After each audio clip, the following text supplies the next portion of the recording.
bom dia todo mundo! Estamos acá en el podcast de Maus y Cebes. Eu sou Paulo e aqui está a... Mariana Cebes. Como vai, Mariana? Tudo bem? Tudo bem. A gente vai tentar fazer esse podcast 100% em português. O Paulo é brasileiro, mas ele fala portunhol. É assim mesmo, sim. E eu sou argentina e tento falar português. A gente vai fazer o melhor possível nesse podcast, né? Hoje a gente tem um convidado especial. É o Jorge da Hora. Ah, não. Jorginho. O Jorge da Hora é um dos chefes mais renomados, extraordinários do Brasil. A gente tem essa honra, essa alegria de ter ele com a gente no dia de hoje. E eu vou fazer uma apresentação breve antes que ele dê o oi, para que vocês saibam quem é o Jorge da Hora. O Jorge fez um mestrado em comunicação pela Universidade Paulista e iniciou sua carreira gastronômica na Bahia. Ele é baiano, cursando qualificação profissional para cozinheiro com foco na culinária baiana, no restaurante escola Senac do Pelourinho. Trabalhou como chefe do Mosteiro de São Bento, em Salvador, e em seguida assumiu o comando das cozinhas da plataforma da Petrobras do Nordeste, onde desenvolvia pratos de variadas regiões para agradar a tripulação. Tenho certeza que o pessoal lá comeu excelente. Veio para São Paulo aprimorar seus conhecimentos e se tornou tecnólogo em hotelaria. Também cursou extensão universitária de cozinheiro-chefe e formação para sommelier. E fez uma pós-graduação em docência do ensino superior com a dissertação A Importância da Influência Africana na Formação da Cozinha Brasileira, que vai ser o nosso tema de hoje. Oi, Jorge, tudo bem? Bem-vindo! Olá, tudo bem? Saudade! Olá, que tal? Como estão todos? Que maravilha te ter com a gente, Jorge! Jorge, acá Jorge, nosotros lo tenemos en vivo, en una cámara lo podemos ver nosotros, así que estamos hablando en directo con él, pero bueno, en este caso estamos mostrando solamente fotos, pero bueno, es importante que cuando miremos para abajo estamos mirando a Jorge, ¿no es así? Claro.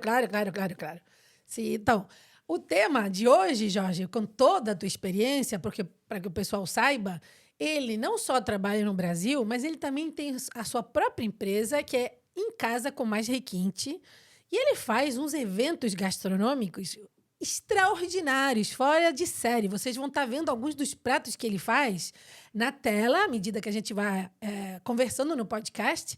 E ele fez esses eventos não só no Brasil, mas de maneira internacional. Ele esteve na China, na Itália, na Argentina. Ele veio visitar a gente lá em Buenos Aires, na Maus e Cebes. Então, bom, Jorge, a palavra vai ser toda tua, hein? A gente quer saber que você conte um pouquinho da influência da cozinha africana na formação da cozinha brasileira. E depois o nosso outro tema vai ser o que você acha como é encontrada hoje em dia a gastronomia, a alta gastronomia brasileira no mundo, como está sendo vista hoje em dia. Então, a palavra é toda tua. Muito bem. Muito obrigado pelo convite. É um prazer muito grande bater um papo com vocês, ver vocês. Fazia muitos anos que nós não nos víamos. Estou super contente com o convite.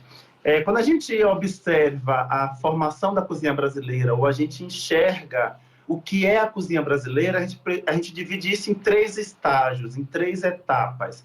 A primeira etapa é entender que o Brasil, antes da colonização pelos portugueses, já existiam os povos nativos, que nós chamamos de índios, porque esses portugueses estavam indo para a Índia e se perderam ali na trajetória e chegaram no Brasil achando que era Índia. Por isso que o nome índio é associado a esses povos nativos no Brasil. Esses índios, eles já tinham métodos de cocção, eles já tinham métodos de fermentação, eles já tinham método de caça e pesca, eles já tinham religião, eles já tinham uma economia ou um ecossistema desenvolvido antes desses portugueses chegar.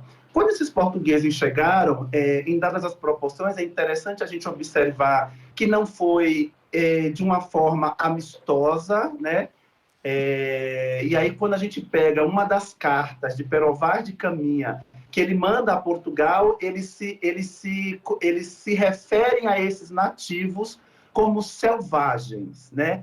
E aí a gente observa que não foi nada muito amistoso e alguns relatos dessa cozinha, dessas identidades, observa-se que esse Brasil ele foi explorado, né? Então, o primeiro momento ali era um Brasil que foi explorado por esses portugueses para os índios e que também eram chamados de escravos brancos, né? Ou escravos preguiçosos. Com o decorrer da história, esse índio já não rendia aos portugueses aquilo que, de fato, eles gostariam que rendesse. A exploração do pau-brasil, a exploração das terras brasileiras, de modo geral, e a solução que esses portugueses acharam foram trazendo os povos africanos, principalmente da costa da África, e quando a gente fala povos africanos, é importante a gente tomar consciência que a gente está falando de mais de 50 países que compõem esse continente africano, que são 50 culturas, muitas das vezes diferentes. É triste a história, mas esse povo africano que veio para o Brasil, quem conseguiu chegar, porque muitos morreram dentro dos tumbeiros, que eram os navios que traziam esses povos, quando eles chegaram aqui, eles foram escravizados. E é um marco histórico triste da nossa identidade enquanto Brasil. Então, quando eu tentei, nessa dissertação, fazer um resgate dessa participação africana, era uma forma de eu enaltecer essa ancestralidade africana que muito, muito, muito mais do que a gente pode imaginar participou, contribuiu para que pudéssemos hoje ser o Brasil que somos.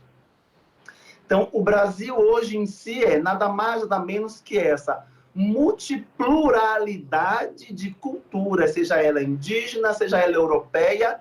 E aí, quando eu falo europeu, eu faço vários recortes. Então, eu estou no Nordeste, eu tenho influência holandesa. Eu estou um pouco no Norte, eu tenho influência francesa. Eu estou no Brasil como um todo, eu tenho influência portuguesa. Com o passar do tempo, os italianos. Um pouco mais para frente, os japoneses, depois os árabes. E aí, isso tudo é o que a gente entende que é o Brasil hoje e que muitas pessoas, em diversas situações, não têm consciência e, em alguns movimentos, não relatam, né? Então, a gente ainda tem um resquício dessa escravidão pelo preconceito, pelo racismo, pela não valorização dessa comida que muito identifica o povo brasileiro. Eu, em específico, tenho isso muito forte porque eu sou de Salvador. Então, depois da África, a cidade que concentra mais negros é Salvador. Então, somos um povo negro, né?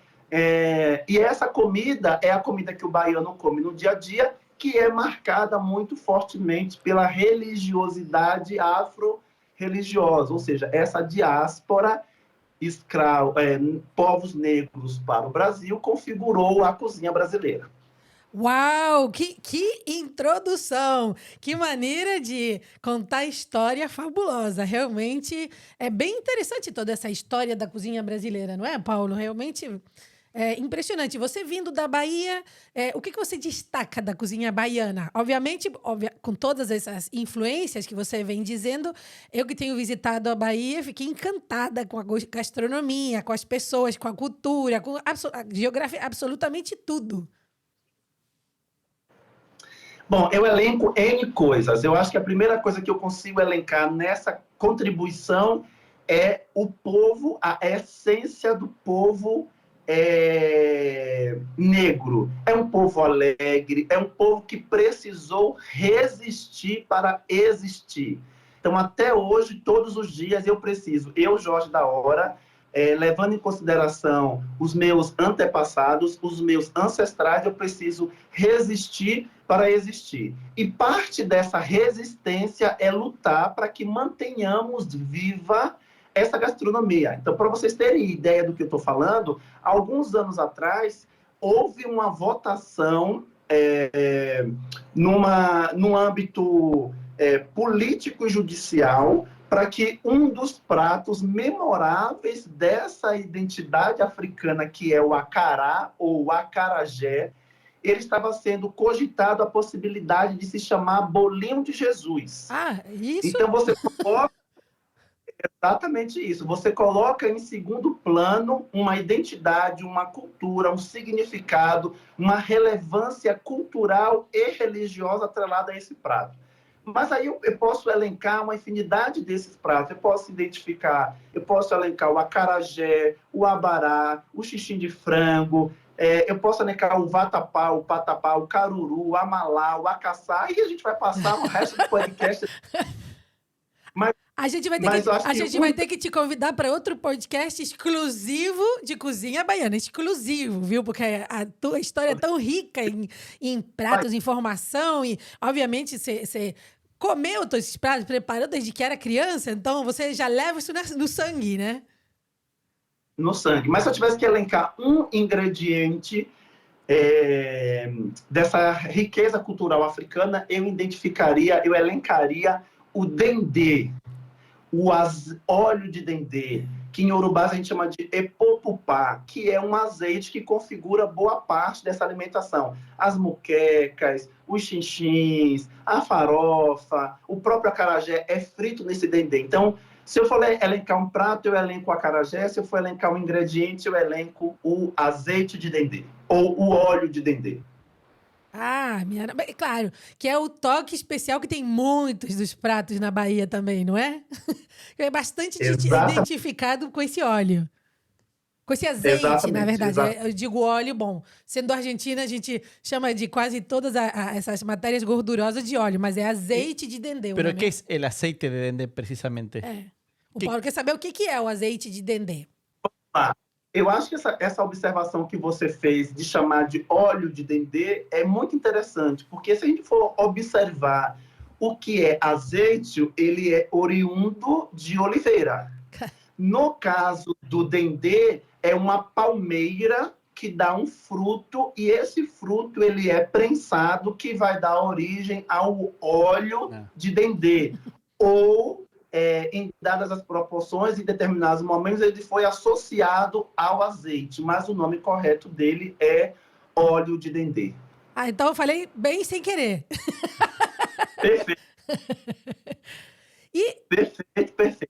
E, Jorge, conta pra gente, agora que você tá em casa com mais requinte, como foi a evolução da culinária brasileira para chegar ao que é hoje em dia, que é tão destacada a nível mundial, e com esses pratos maravilhosos que você sempre apresenta, né? Porque é de uma delicadeza, de um luxo realmente. É uma apresentação delicada, uma combinação de sabores extraordinários e tudo com essa cultura que vai atrás dos pratos típicos brasileiros. Bom, eu acho que a primeira coisa que eu elenco como alta gastronomia é a possibilidade de todas as pessoas poderem comer, não só como ato físico, saber se está gostoso, se não está, se está ácido, se está quente, se está frio, a combinação de sabores. Eu acho que isso vem em segundo plano. Em primeiro plano, de fato, é você buscar o contexto histórico-cultural atrelado a esse prato. Então, é a gente buscar a história para ter uma alimentação cultural. Em segundo plano, vem a comida em si. E eu brinco sempre que a alta gastronomia, para mim, é um prato que, visivelmente, ele é bonito e, muitas das vezes, o que a gente acha que é bonito tem uma associação eurocêntrica que, muitas das vezes, acaba sendo uma identidade visual, ser isso, o bonito, o europeu, o francês, o clássico, o terroir. Quando a gente vem para o Brasil, a gente observa, e eu particularmente observo, que a alta gastronomia ela envolve muitos fatores. Então, a questão cultural é um dos fatores, o respeito à terra e observar o que a terra dá, quando a terra dá, e eu poder utilizar técnicas dentro dessa cozinha profissional para enaltecer esse ingrediente, isso para mim é uma alta gastronomia, porque muitas das vezes nós vamos num restaurante super caro e a gente tem uma experiência gastronômica, e muitas das vezes nós passamos no interior do Brasil, numa cidade super pequena, e você come algo que você nunca imaginou na vida de ser tão maravilhoso. Ali, muitas das vezes, não tem a técnica, mas tem a alta gastronomia de valorizar a terra. Uma outra observação que eu tenho dessa alta gastronomia é revisitar o passado e, muitas das vezes, não inventar novos pratos. É fazer da melhor forma possível o prato mais tradicional possível. Então, por exemplo, eu resolvo fazer um baião de dois, que é um prato típico do Nordeste, que vai arroz, feijão e carne seca. Isso tem um contexto histórico-cultural marcado por essa cozinha nordestina sertaneja. Você chega no interior do Ceará e você come isso, que é assim, um manjar dos deuses. E muitas das vezes ele está servido numa forma muito simples, muito rústica, mas o sabor é sensacional. E aí, em determinados momentos, e aí algumas pessoas não identificam isso como alta gastronomia. E aí você chega num restaurante, você paga uma fortuna para ter aquela experiência, você define aquilo como alta gastronomia. O que você está definindo como alta gastronomia? É o guardanapo, é o prato, é a taça, é o nome do chefe que assinou aquele cardápio, é o local em que você está e que muitas das vezes a comida não chega aos pés daquela comida tradicional, raiz, que você comeu lá atrás. Então, entender a alta gastronomia, no meu ponto de vista, vai muito além de um prato bonito, de um prato assinado pelo chefe A, B ou C. O que eu tento fazer em casa com mais requinte, seja aqui no Brasil ou fora? Eu tento levar toda essa junção, toda essa visão num prato. Então, a primeira coisa é elaborar um cardápio com que eu vou encontrar fora desse contexto, ou dentro desse contexto, para valorizar aquele ingrediente. Se eu vou usar mandioca, o meu conhecimento técnico me possibilita fazer N pratos com mandioca. Eu estou falando do produto, do ingrediente, que é a principal alimentação brasileira, de norte a sul do Brasil.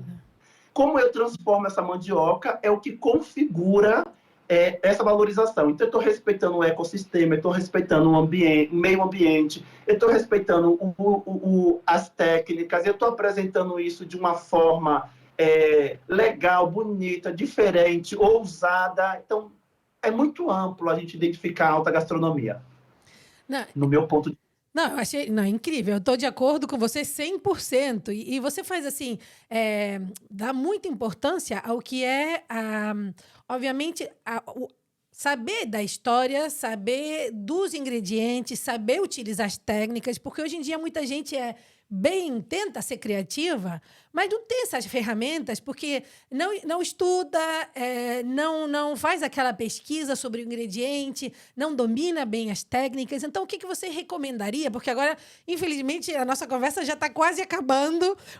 O tempo com você foi maravilhoso, mas a gente gostaria, sei lá, desse último pensamento teu, o que você recomendaria para aquelas pessoas que querem entrar nesse mundo da gastronomia e ter sucesso, né? Porque é bem difícil.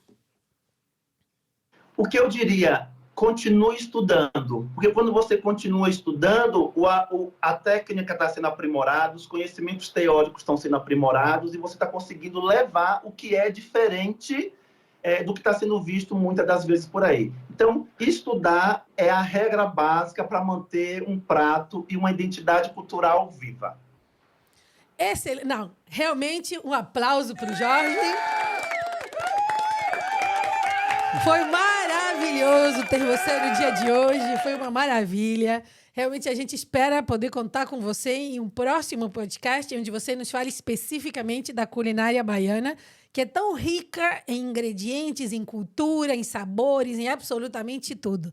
Realmente a gente agradece você, a tua participação no dia de hoje. Eu tenho certeza que o pessoal vai amar. E a gente vai deixar no link mais embaixo a informação do Jorge para que vocês possam encontrar ele, para que vocês possam falar com ele e quem sabe, por que não, ter em casa com mais requinte com o Jorge da hora, né? Sim, é assim mesmo. Muito obrigado, Jorge. Muitas graças, Paulo. Eu muito não falei porque meu português é muito malo, mas a Mariana fez todo o trabalho joia. Genial. Beijo grande, Jorge. Beijo grande. Tchau. Chao, chao. Bueno, Mariana, muito boa entrevista, né? Na verdade, que foi fabulosa. E para todos vocês que estão ouvindo a entrevista em português, já sabem, se inscrevam no canal, toquem na parte do sininho para se lembrarem sempre e para ouvirem as novidades desse podcast. A gente espera vocês semana que vem. Até logo. Tchau, tchau. Nos vemos.